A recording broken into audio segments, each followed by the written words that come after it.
जब हम आज की दुनिया को देखते हैं तो हमें चारों तरफ भाग-दौड़, लालच, प्रतिस्पर्धा और तनाव दिखाई देता है। हर इंसान आगे निकलने की कोशिश में है, लेकिन भीतर से खाली महसूस करता है। अब जरा कल्पना कीजिए उस समय की जब धरती पर जीवन का उद्देश्य केवल जीतना नहीं, बल्कि सही तरीके से जीना था। त्रेता युग को इसी वजह से याद किया जाता है। ये वो समय था जब सभ्यता केवल ईंट पत्थर की इमारतों से नहीं, बल्कि चरित्र, मर्यादा और धर्म से बनी होती थी। त्रेता युग को समझने के लिए हमें पहले ये समझना होगा कि उस समय धर्म का मतलब क्या था।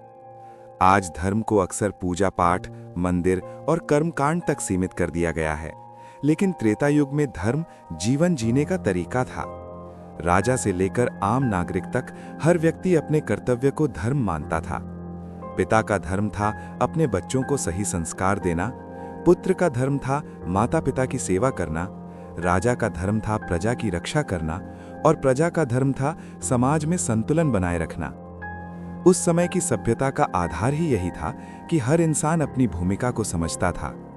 कोई भी काम छोटा या बड़ा नहीं माना जाता था। किसान खेती करता था, लेकिन उसे ये एहसास था कि वो पूरे समाज का पेट भर रहा है। शिल्पकार औजार बनाता था, लेकिन उसे गर्व था कि उसके बनाए औजार किसी योद्धा या किसान के काम आएंगे। जीवन आपसी सहयोग पर टिका हुआ था, न कि अकेले आगे बढ़ने की होड़ पर। त्रेता युग की बस्तियां आज के शहरों जैसी अव्यवस्थित नहीं थीं। गांव और नगर प्रकृति के साथ तालमेल में बसे होते थे। नदियां जीवन की धुरी थीं। लोग नदियों को केवल पानी का स्रोत नहीं मानते थे, बल्कि माता का दर्जा देते थे। नदी के किनारे आश्रम, गुरुकुल और बस्तियां होती थीं, जहां शिक्षा, साधना और जीवन एक साथ चलते थे। उस समय के घर साधारण होते थे, लेकिन उनमें सुकून होता था। मिट्टी, लकड़ी और पत्थर से बने घर गर्मी में ठंडे और सर्दी में गर्म रहते थे। परिवार संयुक्त होते थे। दादा दादी, माता पिता और बच्चे एक साथ रहते थे। इससे ज्ञान और अनुभव पीढ़ी दर पीढ़ी अपने आप आगे बढ़ता था। बच्चों को किताबों से ज्यादा जीवन से शिक्षा मिलती थी। त्रेता युग की शिक्षा प्रणाली आज से बिल्कुल अलग थी। उस समय शिक्षा का मतलब केवल जानकारी इकट्ठा करना नहीं था, बल्कि चरित्र निर्माण करना था।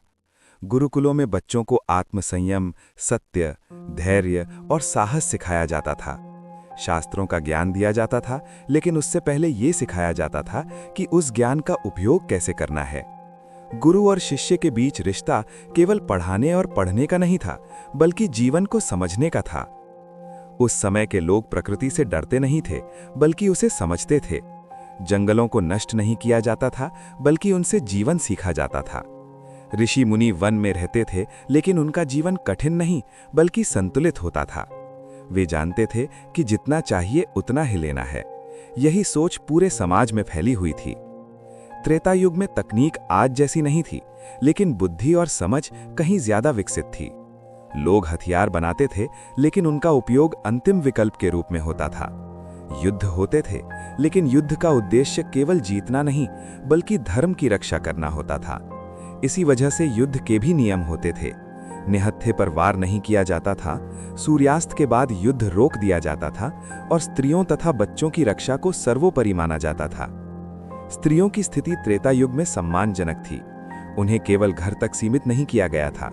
वे शिक्षा प्राप्त करती थीं, निर्णय लेती थीं और समाज में महत्वपूर्ण भूमिका निभाती थीं। सीता इसका सबसे बड़ा उदाहरण है। वे केवल एक राजा की पत्नी नहीं थीं, बल्कि मर्यादा, धैर्य और आत्मबल की प्रतीक थीं।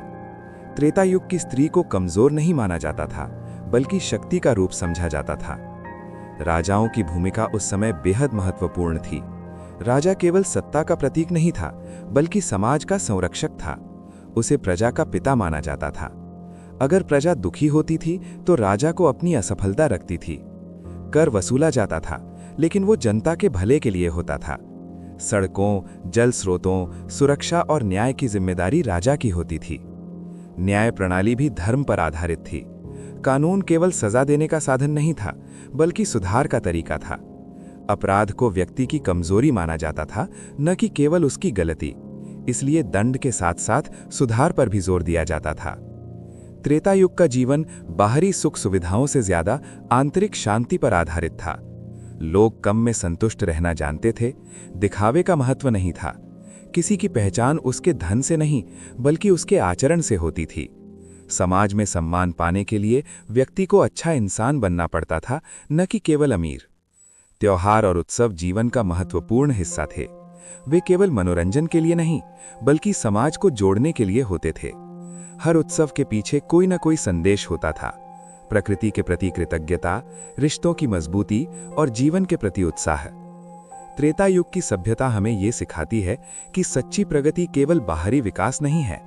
अगर इंसान भीतर से खोखला हो जाए तो सबसे ऊंची इमारतें भी उसे खुश नहीं कर सकती। उस समय का समाज तकनीकी रूप से भले ही साधारण था, लेकिन मानसिक और नैतिक रूप से बेहद समृद्ध था। यही वजह है कि आज भी जब हम त्रेता युग की बात करते हैं तो वो हमें कल्पना नहीं बल्कि एक आदर्श जीवन शैली की याद दिलाता है।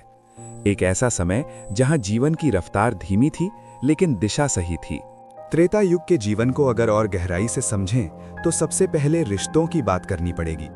उस समय रिश्ते सुविधा पर नहीं, कर्तव्य पर टिके होते थे। आज जैसे रिश्तों में मुझे क्या मिल रहा है ये सोच हावी रहती है, वैसा तब नहीं था। पति पत्नी का रिश्ता केवल भावनात्मक नहीं बल्कि धर्म और जिम्मेदारी से जुड़ा हुआ था। विवाह को केवल दो लोगों का नहीं बल्कि दो परिवारों और दो कुलों का संबंध माना जाता था। इसी वजह से विवाह से पहले व्यक्ति के चरित्र, संस्कार और व्यवहार को सबसे ज्यादा महत्व दिया जाता था। परिवार का मुखिया केवल आदेश देने वाला नहीं होता था बल्कि मार्गदर्शक होता था। बुजुर्गों का सम्मान डर की वजह से नहीं बल्कि अनुभव की वजह से किया जाता था। उनके शब्दों में जीवन का सार छिपा होता था। बच्चे बचपन से ही ये सीखते थे कि बड़ों की बात सुनना कमजोरी नहीं बल्कि बुद्धिमानी है। यही कारण था कि पीढ़ियों के बीच दूरी नहीं होती थी बल्कि एक गहरा जुड़ाव होता था। त्रेता युग में बच्चों का पालन पोषण भी आज से बिल्कुल अलग था। बच्चों को शुरू से ही अनुशासन और स्वतंत्रता दोनों सिखाई जाती थी।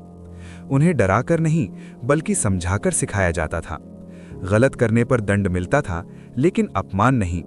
उद्देश्य ये होता था कि बच्चा गलती से सीखे, न कि डर के कारण चुप हो जाए। इसी वजह से उस समय के लोग मानसिक रूप से मजबूत होते थे। समाज में वर्ण व्यवस्था थी लेकिन उसका उद्देश्य भेदभाव नहीं था, वो काम के आधार पर बनी हुई थी। जो व्यक्ति शिक्षा और ज्ञान में निपुण होता था वो समाज को मार्गदर्शन देता था। जो युद्ध और सुरक्षा में सक्षम होता था वो रक्षक बनता था। जो व्यापार और अर्थव्यवस्था संभालता था वो समाज की रीढ़ होता था। और जो श्रम करता था वो समाज की नींव माना जाता था। समस्या तब शुरू हुई जब बाद के समय में इसे जन्म से जोड़ दिया गया, लेकिन त्रेता युग में ये व्यक्ति के गुण और कर्म पर आधारित थी। काम को कभी बोझ नहीं माना जाता था। हर व्यक्ति अपने काम में सम्मान महसूस करता था। किसान खेत में काम करते हुए खुद को छोटा नहीं समझता था क्योंकि वो जानता था कि उसके बिना समाज भूखा रह जाएगा। इसी भावना ने समाज को संतुलित रखा हुआ था। त्रेता युग का खान पान भी बेहद सादा और प्राकृतिक था। भोजन को केवल स्वाद के लिए नहीं बल्कि शरीर और मन की शुद्धता के लिए लिया जाता था। ताज़ा अनाज, फल, सब्जियां, दूध और घी यही मुख्य आहार था। भोजन से पहले और बाद में संयम का ध्यान रखा जाता था। जरूरत से ज्यादा खाना असंयम माना जाता था। इसी वजह से लोग कम बीमार पड़ते थे और लंबा स्वस्थ जीवन जीते थे। स्वास्थ्य का मतलब केवल बीमारी न होना नहीं था, मानसिक शांति और आत्मिक संतुलन को भी स्वास्थ्य का हिस्सा माना जाता था। योग, ध्यान और प्राणायाम जीवन का सामान्य हिस्सा थे, कोई अलग से करने वाली चीज नहीं। लोग सुबह सूरज के साथ उठते थे और दिन ढलने के साथ विश्राम करते थे। प्रकृति की लय के साथ जीना ही स्वास्थ्य का सबसे बड़ा रहस्य था। त्रेता युग में समय की समझ भी अलग थी। लोग समय के पीछे नहीं भागते थे बल्कि समय के साथ चलते थे। हर काम के लिए एक सही समय माना जाता था। शिक्षा, विवाह, युद्ध, यात्रा सब कुछ सही समय देखकर किया जाता था। ये विश्वास था कि अगर समय का सम्मान किया जाए तो जीवन अपने आप संतुलित हो जाता है। यात्राएं कठिन होती थीं, लेकिन उनका उद्देश्य केवल घूमना नहीं होता था। यात्रा को सीखने और अनुभव लेने का साधन माना जाता था। लोग पैदल, रथों या नावों से यात्रा करते थे। रास्ते में आश्रम होते थे जहां यात्री विश्राम कर सकते थे। अतिथि को देवता माना जाता था। किसी अजनबी को भोजन और आश्रय देना धर्म समझा जाता था। त्रेता युग की धार्मिक जीवन शैली दिखावे पर आधारित नहीं थी। पूजा पाठ का मतलब केवल मंत्र बोलना नहीं था, बल्कि अपने कर्मों को शुद्ध रखना था। लोग जानते थे कि अगर जीवन गलत है तो पूजा का कोई अर्थ नहीं। इसी वजह से साधारण व्यक्ति भी धर्म को अपने रोजमर्रा के जीवन में उतारता था। ऋषि मुनियों की भूमिका समाज में बहुत महत्वपूर्ण थी। वे केवल तपस्वी नहीं थे, बल्कि समाज के सलाहकार थे। राजा भी निर्णय लेने से पहले उनकी सलाह लेता था। वे सत्ता से दूर रहते थे, लेकिन उनका प्रभाव पूरे समाज पर होता था। उनका उद्देश्य समाज को दिशा देना था, न कि शासन करना। त्रेता युग में कला और संगीत भी जीवन का हिस्सा थे। संगीत को मनोरंजन नहीं, बल्कि साधना माना जाता था। माना जाता था कि सही सुर और लय से मन और वातावरण दोनों शुद्ध होते हैं। नृत्य, गायन और कथा कहानी समाज को जोड़ने का माध्यम थे। राम कथा जैसी कथाएं केवल कहानी नहीं थी, बल्कि जीवन के आदर्श सिखाने का माध्यम थी। इस पूरे युग की सबसे बड़ी खासियत थी संतुलन। शक्ति और करुणा का संतुलन, ज्ञान और विनम्रता का संतुलन, धर्म और व्यवहार का संतुलन।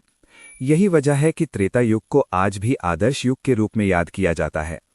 आज जब हम आधुनिक जीवन की जटिलताओं में उलझे हुए हैं, तब त्रेता युग की सभ्यता हमें आईना दिखाती है। वो बताती है कि सच्ची सभ्यता ऊंची इमारतों में नहीं, बल्कि ऊंचे विचारों में होती है। इंसान कितना कमा रहा है, इससे ज्यादा महत्वपूर्ण ये है कि वो कैसा इंसान बन रहा है। त्रेता युग का जीवन हमें ये सिखाता है कि अगर समाज के हर व्यक्ति को उसकी भूमिका का सम्मान मिल जाए, तो टकराव अपने आप कम हो जाता है। यही सोच उस समय के जीवन को सरल, शांत और संतुलित बनाती थी।